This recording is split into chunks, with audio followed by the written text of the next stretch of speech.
Bonjour à tous. Communiqué de presse Anonymous. 28 janvier 2015. 21h30. Donc, voilà, je voulais faire une petite vidéo parlant de cette nouvelle mode, de poster des vidéos parlant de la Troisième Guerre mondiale. Depuis toujours, nous existons, nous Anonymous, et nous nous battons contre plusieurs idées, mouvements, lois, etc. Mais aujourd'hui je voulais parler, à proprement dit, de la Troisième Guerre mondiale. L'islam est un facteur majeur de l'explosion mondiale inévitable. La guerre de 1914 à 1918, dont nous fêtons le centenaire, et qui fut une catastrophe majeure pour l'Europe, était prévisible bien des années auparavant. La Seconde Guerre mondiale ne fut que son prolongement et, elle aussi, était prévisible dès la signature du traité de Versailles et surtout dès l'arrivée d'Hitler au pouvoir et du parti belliciste au Japon.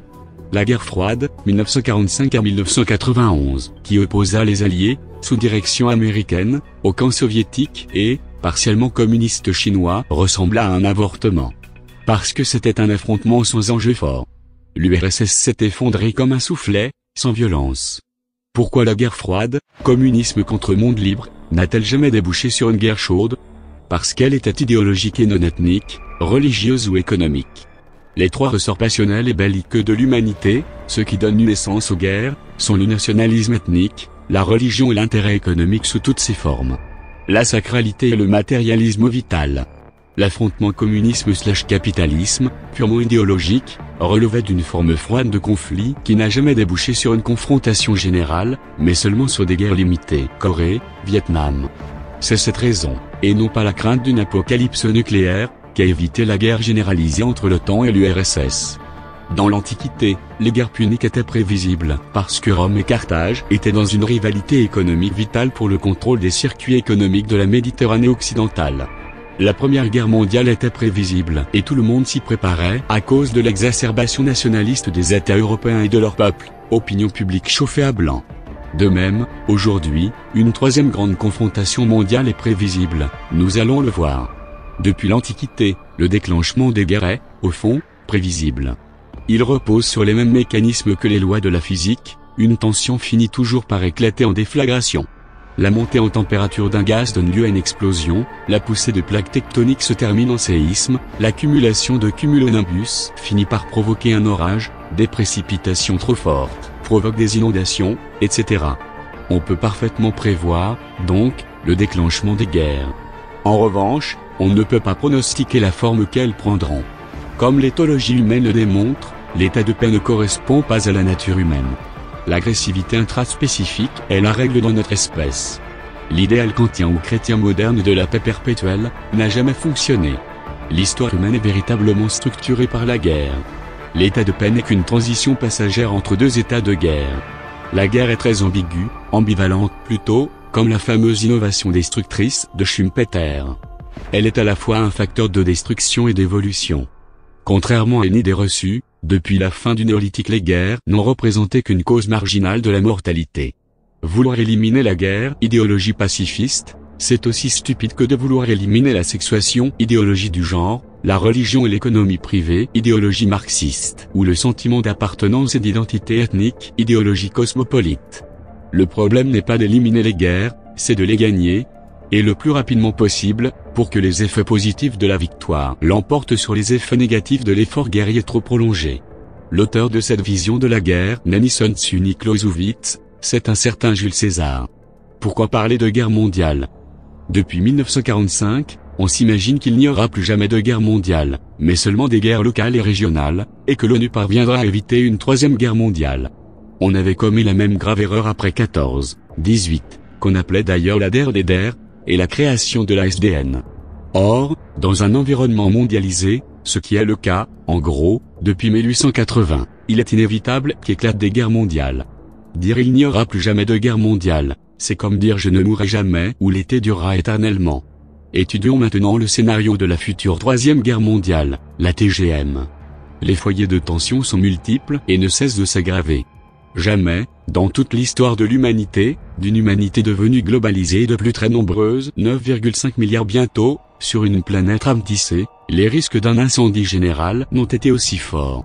La globalisation est un facteur de confrontation géante, plus que de création d'un État universel qui n'aurait que des problèmes de police à régler. Cette globalisation ou mondialisation poussée au maximum n'est pas un facteur de paix, mais de guerre généralisée. Voici quels sont les foyers de tension qui risquent d'interagir et de provoquer un embrasement général. L'immigration massive en Europe, surtout de l'Ouest, sous la bannière de l'islam, va progressivement dériver vers une guerre civile ethnique. L'incapacité de l'Europe à endiguer l'immigration invasive en provenance du Maghreb et de l'Afrique continentale en explosion démographique débouchera inévitablement sur un conflit majeur. 1. La présence en Europe de très fortes masses de manœuvres jeunes, d'origine arabo-musulmane, de plus en plus islamisées, avec une minorité formée militairement et voulant en découdre dans un djihad d'émeutes insurrectionnelles et de terrorisme, sera le facteur déclencheur d'une spirale incontrôlable. 2. La confrontation globale entre islam et occident, y compris Russie, en dépit de la guerre de religion entre sunnites et chiites, va peu à peu dominer le paysage et prendre une forme militaire, avec conflits intra-étatiques.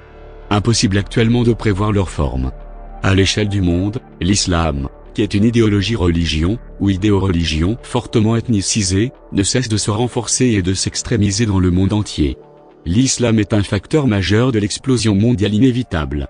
3. Le problème d'Israël, insoluble, va inévitablement déboucher sur une nouvelle guerre entre l'État hébreu et ses voisins, avec, en toile de fond la révolte contre les colons juifs intégristes de Cisjordanie et la montée en puissance des organisations terroristes islamistes. Sans oublier que l'Iran réussira très probablement à se doter de quelques têtes nucléaires. L'éradication d'Israël est une idée fixe de tous les musulmans, y compris du régime turc d'Erdogan, néo-islamiste et néo-ottoman. L'embrasement est programmé et les USA ne pourront pas ne pas intervenir. 4. Le monde arabo-musulman, à l'exception du Maroc, est entré dans une spirale de chaos qui ne va que s'accentuer, avec deux fronts entremêlés, sunnites contre chiites et dictatures militaires contre islamistes.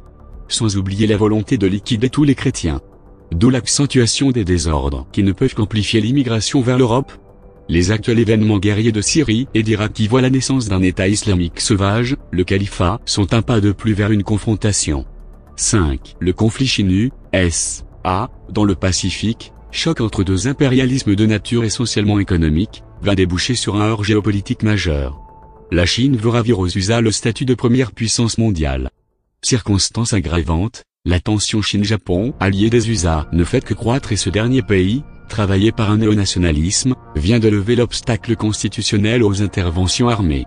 Les conflits en latence Inde-Pakistan et Inde-Chine, toute puissance nucléaire, doivent aussi être pris en compte. Il faut mentionner les facteurs aggravants, essentiellement économiques et écologiques, qui vont peser sur le climat, sur les ressources énergétiques fossiles, sur l'eau, le bien rare par excellence, sur les ressources minières. Le point de rupture physique se situe dans la première moitié de ce siècle.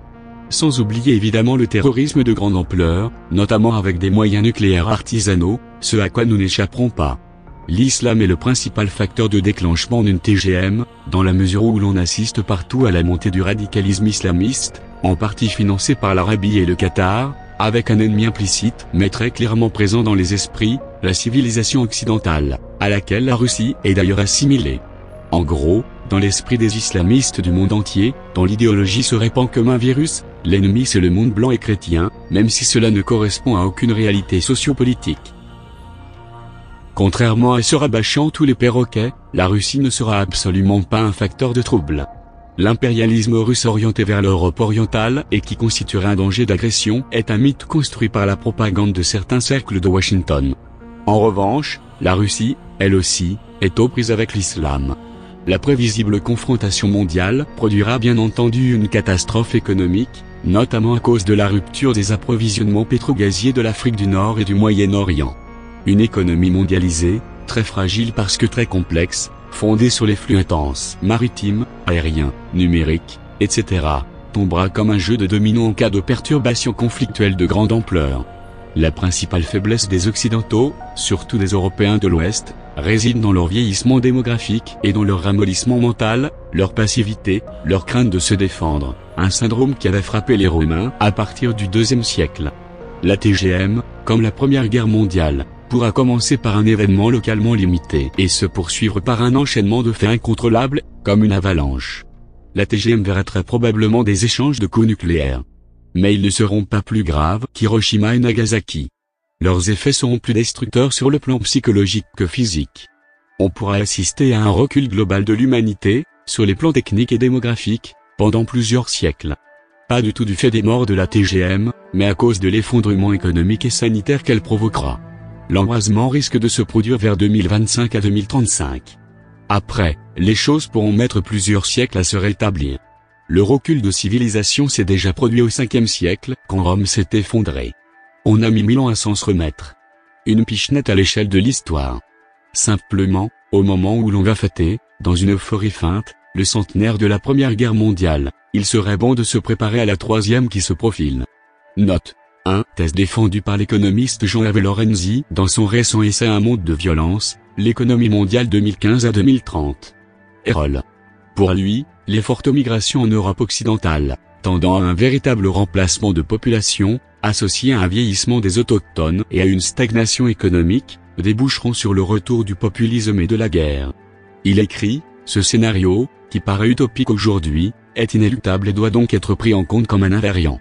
Confère aussi la convergence des catastrophes. Guillaume Corvu. Voir référence net. 2. N'oublions pas ce qu'expliquait Carl Schmitt, ce qui compte le plus en politique et en polémologie, ce n'est pas la définition que l'on se donne de soi-même mais celle que donne l'ennemi de nous-mêmes, selon ce qu'il perçoit. Voilà, cette vidéo touche à sa fin, je vous dis à très bientôt.